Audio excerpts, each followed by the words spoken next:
역사 속 인물을 찾아가보는 헤로도토스입니다. 오늘 함께 이야기해볼 역사 속 인물은 바로 온달입니다. 요즘 KBS에서 인기리에 방영되고 있는 드라마 달이 뜨는 강의 남자 주인공이 바로 온달인데요. 우리에게는 바보 온달과 평강공주 이야기로 널리 알려져 있습니다. 보잘것없는 신분이었던 온달이 고구려의 공주 평강을 만나 인생을 역전한 이야기, 또 온달의 비극적인 죽음으로 애절한 수뇌보를 담은 이야기로 유명하죠. 낭만적인 이야기지만 한 가지 찜찜한 것이 있습니다. 바보가 어떻게 공주와 결혼을 할까요? 비현실적이어 보이지 않나요? 우리가 아는 온달 이야기는 흥미로운 설화에 불과해 보입니다. 하지만 온달에 대한 기록은 정사인 삼국사기 열정 충신편에 기록되어 있습니다. 실존하는 역사 속 인물 온달은 과연 누구였을까요? 온달의 정체에 관해서는 여러 가지 가설이 존재합니다. 고구려의 몰락한 귀족 집안 출신이라는 가설, 하층민 출신으로 계층 이동에 성공한 인물이라는 가설, 또 서역 출신의 이방인이라는 가설 등이 대표적입니다. 제가 주목한 것은 바로 세 번째 가설입니다. 연세대학교 지배선 교수는 이 가설에 대하여 다음과 같은 근거를 중심으로 온달을 서역 출신의 이방인이라고 해석합니다. 우선 첫 번째로 삼국사기에 등장하는 온씨는 온달이 유일합니다. 즉 온달 이전에는 고구려에서 온씨성을 가진 이가 없었기 때문에 외부에서 유입된 집단의 후예가 분명하다는 것입니다. 실제로 온달은 우리나라 온씨의 시조가 되죠.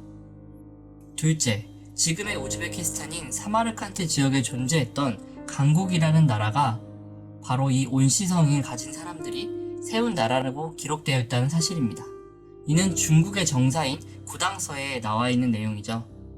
당시 강국과 고구려는 서로 빈번한 교육을 하였기 때문에 이 과정에서 온달의 일족이 고구려에 정착하게 된 개연성이 높다는 것입니다.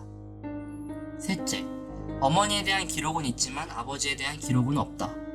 앞서 강국이 온씨 일족이 고구려 여인을 만나 온달을 낳았지만 고구려 민가 말갈족을 중심으로 한 신분제를 가지고 있었던 고구려 사회에서 이방인인 아버지의 신분이 끝끝내 기록되지 못한 것이 아니었을까 하는 것입니다.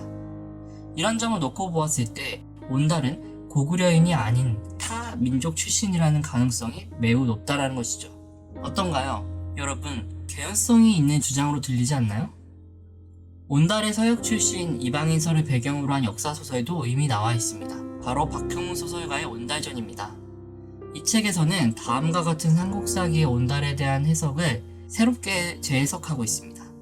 먼저 삼국사기의 기록을 볼까요?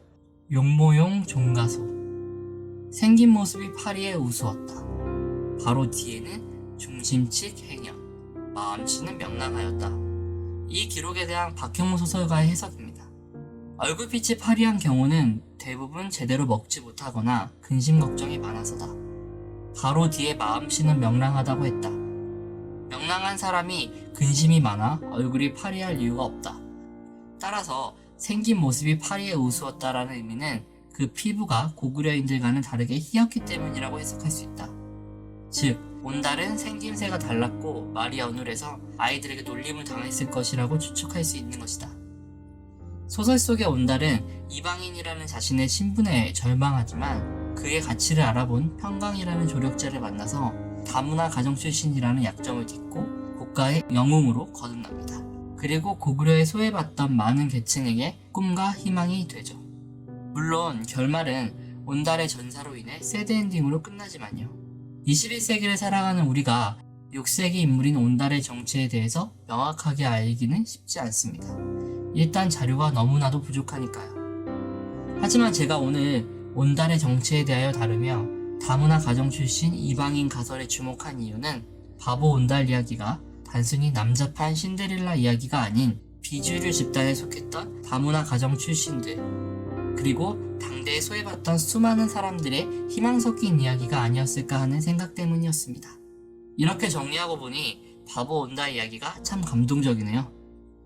이상 헤로도토스였습니다.